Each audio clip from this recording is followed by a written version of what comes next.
Apa khabar semua? Biasanya kalau sebut pasal roket, sebut pasal kapal angkasa, pasal satelit, mesti kita akan ingat yang champion benda-benda ni adalah Amerika. Tapi tak ramai yang tahu sebenarnya yang Soviet Union dulu pernah buat space shuttle yang sebenarnya jauh lebih baik dari US dan diorang namakan space program ni Buran. Sekarang ni banyak video dekat YouTube yang menunjukkan orang ceroboh masuk hangar tempat Buran ni parking dan tempat tu memang terbiar. Dia dah macam kereta lama kita tinggal dekat tempat parking. Habis barang-barang dia kena curi dan of course orang vandalize lah. Jadi kali ni kita nak tengok kenapa kalau kata Buran ni bagus sangat berbanding roket NASA dari US tu, apa benda yang bagusnya dan kenapa dia duduk tersadai macam tu? Kena sabotaj? Okey, jom kita tengok. Baik, dalam tahun 70-an, 80-an dulu sebenarnya dunia berada dalam keadaan agak tertekan. Sebabnya adalah perang dingin antara Soviet Union dengan US dan geng-geng dari barat lah. Perang dingin ni maknanya dia bukan perang guna senjata tembak-tembak tu, tapi lebih kepada perang dalam pelbagai benda untuk pastikan negara dia lah yang paling berkuasa dekat dunia ni. Masa ni lah diorang develop senjata-senjata yang hebat-hebat, jet pejuang lah, even nuklear pun diorang develop juga hanya sebab diorang takutkan yang belah satu lagi tu dah ada teknologi senjata ni. Mungkin negara-negara lain, lagi-lagi negara yang kecil, tak perasan lah. Even Malaysia sendiri waktu tu masih nak develop production capacity lagi dalam negara kita. Jadi kita tak involve sangat lah dengan perang dingin ni. Dan bagi saya, perang dingin antara US dengan Soviet Union ni tak pernah berhenti sebenarnya sampailah sekarang. Dan ini termasuklah perang siapa yang akan dapat kontrol angkasa terlebih dahulu.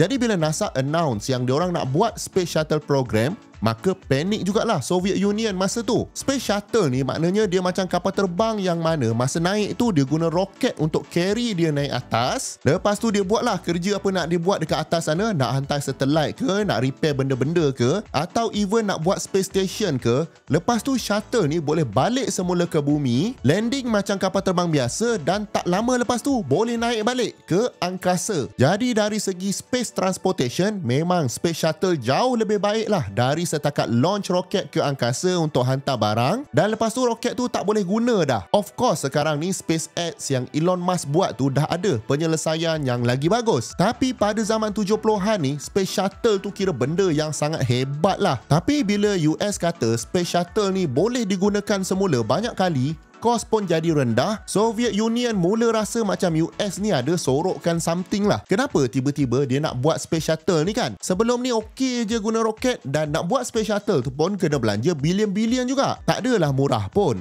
Jadi Soviet Union memang suspek yang Space Shuttle ni hanyalah helah saja, tapi mungkin US sebenarnya nak bina space station yang boleh standby dengan senjata-senjata yang US boleh guna untuk musnahkan Soviet Union. Jadi atas sebab takut ni lah, maka leader Soviet Union ni pun commission lah projek Buran ni. Diorang nak juga ada teknologi ni in case kalau US guna untuk serang diorang pun ada capability untuk serang balik. Tapi sebab US dah buat dulu design Space Shuttle ni, maka Buran project ni pun tak payahlah susah-susah nak testing bentuk-bentuk yang pelik-pelik lagi. Diorang buat je bentuk yang sama plus dengan improvement yang banyak diorang boleh buat dekat dalam tu. Itu yang awal-awal tadi saya cakap yang Buran ni most likely lagi bagus dari US punya Space Shuttle. First sekali, Buran ni dibuat supaya memang dia tak guna enjin sendiri untuk lift off. Kalau US punya Space Shuttle memang ada enjin plus dengan booster lagi. Jadi bila tak ada enjin, maka ruang kargo untuk Buran ni boleh jadi lagi besar. Bila kargo lagi besar, maka kos untuk bawa naik kargo ke angkasa tu akan jadi lagi murah. Cuma bila Buran ni tak ada enjin untuk naik, maka roket yang digunakan untuk usung Buran ni naik ke atas memang kena sebuah roket yang powerful. Dan pada masa ni lah Soviet Union bangunkan juga roket ni dan roket ni diberi nama Energia. Kalau ikutkan Energia ni siap lagi cepat dari Space Shuttle Buran ni. Jadi diorang buat testing dulu guna dummy punya load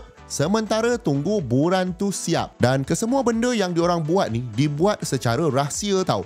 Lagi pula zaman tu mana ada semua orang boleh akses internet. Telefon pun pakai telefon yang gadang tu. Jadi kalau nak sorokkan maklumat memang senang. Bila masa dan dekat mana diorang launch pun kita tak tahu. Sekarang ni tak boleh lagi dah buat macam tu. Ada je lah yang mereport dekat Twitter nanti. Lagi satu yang canggih pasal Buran ni adalah dia buat sistem dia tu fully autonomous. Maknanya bukan setakat dia boleh naik ke atas tu sendiri, tapi bila nak landing pun komputer yang landingkan. Sebab dia boleh buat landing ni autonomous adalah sebab dia orang letakkan jet engine dekat belakang Buran ni supaya lebih mudah nak kontrol. Dan kalau ada apa-apa yang tak kena, maka Buran ni boleh go around dan buat second attempt untuk landing. Cuma cabaran letak enjin ni adalah enjin tu boleh damage masa re-entry sebab haba bila bergesel dengan atmosphere. Somehow engineer Soviet dapat solvekan masalah ni. Space Shuttle US pula, walaupun dia canggih, dia tak ada enjin masa nak landing. Jadi waktu landing tu memang dia glide saja. Jadi pilot ada satu attempt saja untuk landing. Kalau miss, memang entah dekat mana-mana lah dia landing agaknya. Dan pada akhir tahun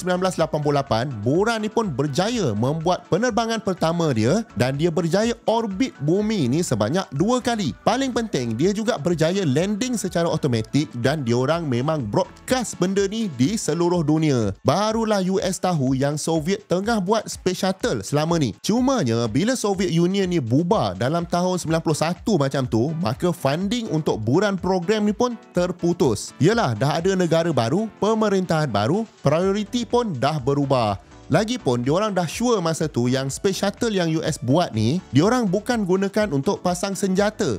Banyaknya diorang guna untuk scientific mission saja dan itu pun dah menelan belanja berbilion dolar. Jadi diorang stopkan funding terus untuk projek Buran ni, maka tersadailah Space Shuttle tu dekat hangar dia. Bila tersadai ni, diorang masih jaga lagi lah sebenarnya. Tak adalah kata buang masuk tong sampah terus. Diorang standby je. Kalau kata tiba-tiba dapat funding, boleh je nak hidupkan semula projek ni. Cuma masalahnya pada tahun 2002, disebabkan projek tu terbiar lama dan bangunan tu pun diorang tak maintain, pada satu hari bombong hangar tu pun runtuh dan timpalah Buran ni. Maka apa yang ada yang mungkin boleh guna balik tu pun hancur terus. Memang rosak terus Space Shuttle ni, dah tak ada chance untuk restore. Maknanya even kalau ada funding pun, diorang nak kena bina Space Shuttle yang baru. Jadi nampak macam unlikely lah program Buran ni akan bersambung. Mungkin kita pun boleh tertanya-tanya lah, betul ke bombong tu jatuh sendiri atau ada orang sabotage? Tapi mungkin kita takkan tahu.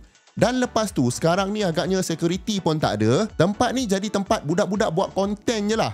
Memang dah berkarat-karat dah body Buran ni. Dan sebab Buran ni pernah naik angkasa lepas sekali saja, itu pun dah lebih 35 tahun dulu, masih ramai lagi yang tak tahu yang Buran ni wujud. Dan sebenarnya Soviet Union pun ada teknologi yang mungkin lebih baik dari US. Jadi kalau anda dah tengok sampai sini, tahniah saya ucapkan sebab anda termasuk di antara orang yang dah tahu pasal Buran program ni. Jadi jangan lupa subscribe kalau belum sebab ada banyak lagi video-video best selepas ni. Dan jemput juga tonton banyak lagi video-video best dekat sini dengan dekat sini. Jumpa lagi di video yang akan datang. Assalamualaikum.